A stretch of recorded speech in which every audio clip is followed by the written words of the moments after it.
ప్రియమైన బిడ్డలారా, సహోదరులారా, కొన్ని సత్యాలు మీకు వినిపించాలని ఆశతో ప్రేమపూర్వకంగా వందనాలు తెలియజేస్తున్నాను. యేసు ప్రేమ సహవాసం కుటుంబ సభ్యులందరూ కూడా నా హృదయపూర్వకమైన వందనాలు తెలియజేస్తున్నాను. దేవుడి ఆశీస్సులు దీవుళ్ళు మీ అందరికీ ఉండాలని ప్రభుపక్షముగా వందనాలు తెలియజేస్తున్నాను. ఇక్కడ కీర్తనలను రాయబడి ప్రకారముగా, ఇక్కడ కొత్త నిబంధనలో రాయబడి ప్రకారముగా చూస్తుంటే, ఇక్కడ 1 యోహానులోను చిన్న మాట ఉంది. మనం దేవుని ఎదుట సాక్ష్యమును అంగీకరించుకోవాలంట. ఆయన సన్నిధిలో ఉన్నాం. సాక్ష్యం అంట తండ్రి యొద్దకు చేరుతుంది. సాక్ష్యం అంట బలపరుస్తుంది. సాక్ష్యం అంట దేవునికి సంతోషపెట్టినట్లు జరుగుతుంది. దేవుని ఎదుట సాక్ష్యాన్ని మర్చిపోతాను. సాక్ష్యాన్ని పెట్టేసి వాక్యాన్ని పెట్టి మనం ఏదో మాట్లాడి ప్రవర్తన ద్వారాగా మాట్లాడుతుంటే సాక్ష్యాన్ని పోగొట్టుకుంటారు. బైబిల్ సార్ ఏం చెప్తుందంటే, నిన్ను గూర్చి ఎదుటి వాళ్ళు సాక్షి చెప్పే విధానం కావాలి. నేను నీకు మేలు ఏది చేశానో ఆ మేలు పెట్టి నీకు మేలు చేసినట్లుగా నా సన్నిధిలోనూ సాక్షిగా వెలిగించమని దేవుడు చెప్పాడు. ఈ రోజుల్లోనూ సాక్ష్యాన్ని వెలిగిస్తా, సాక్ష్యాన్ని పక్కన పెట్టి వాక్యాన్ని ప్రకటిస్తున్నాం. వాక్యాన్ని ప్రకటించే బదులు సాక్ష్యం చెప్పే విధానం వాళ్ళ హృదయములు నేర్పించే రావాలి. వాక్యం సారముగా నడుచుకునే వాళ్ళే సాక్ష్యం చెప్తారు. వాక్యము చెప్పలేని విధానంలో సాక్ష్యం ఎలా చెప్తారు? వాళ్ళ హృదయంలో మార్పు ఎలాగొస్తుంది? వాళ్ళ హృదయంలో ఆలోచన ఎలాగొస్తుంది? రాదు.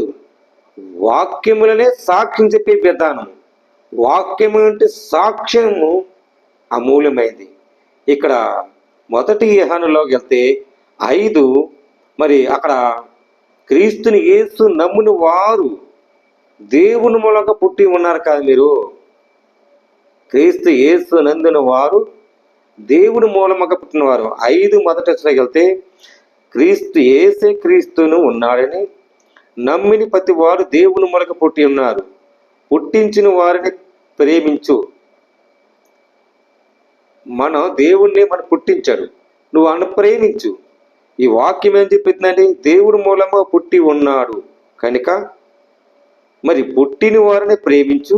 మనం ప్రేమించు ఆయన ఆజ్ఞలను నెరవేర్చిన వారమైతమా.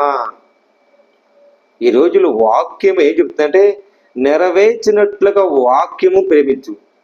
నేను పుట్టించా, దేవుని మూలముగా వెరిగినట్లుగా వాక్యము బోధించమని చెప్పినప్పుడు వెరిగినట్లుగా మనం బోధించే విధానము ప్రేమించమనడం.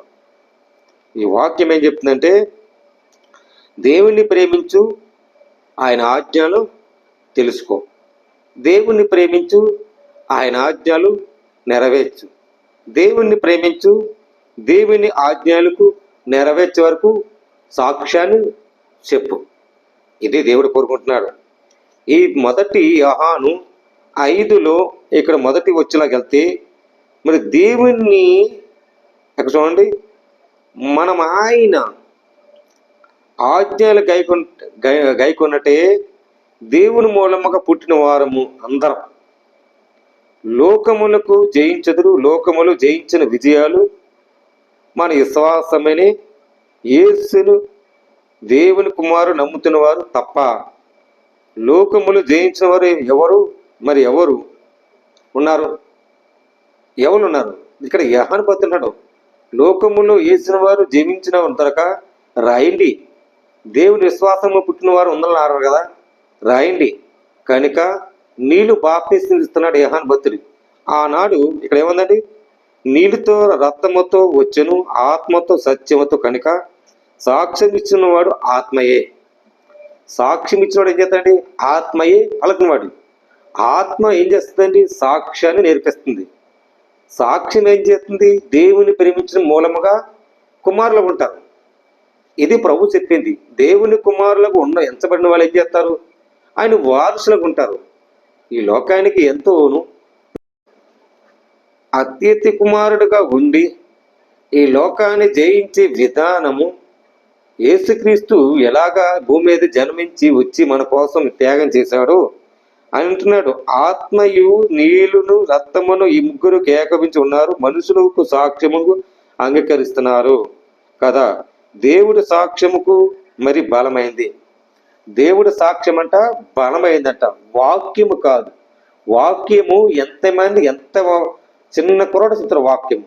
దేవుని ఆది యందు దేవుని ఉందని, దేవుడి వాక్యమే ఉందను, ఆ దేవుడు పరిశుద్ధంగా ఉండమని ఎవరైనా వాక్యం చెప్తారు. వాక్యమే కాదు, సాక్ష్యం. సాక్ష్యం ఏం చేస్తుందండి? వాక్యము సారగా నడిపించే విధానం ఉంటేనే అలా హృదయంలో మార్పు వస్తుంది. అప్పుడు మార్పు వచ్చి సాక్ష్యం చెప్తారు. సాక్ష్యాన్ని పాడు చేసుకోవద్దు.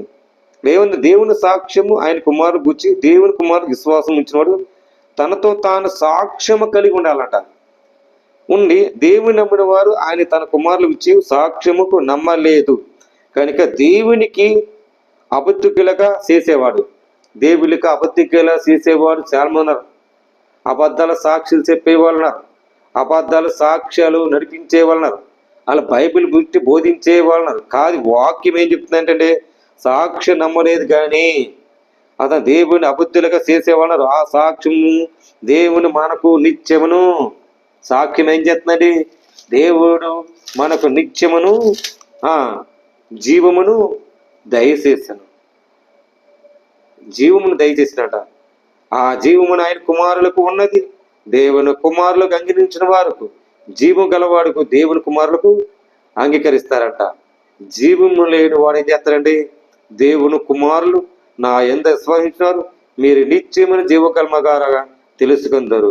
ఈ సంగతుల వాయిపైన ప్రకారంగా ఆయన బట్టి మనము ధైర్యమును ఆయన చిత్తానుసారంగా ఆయన అడగవాలని ఆయన మనకి మనవ చేస్తున్నాడు.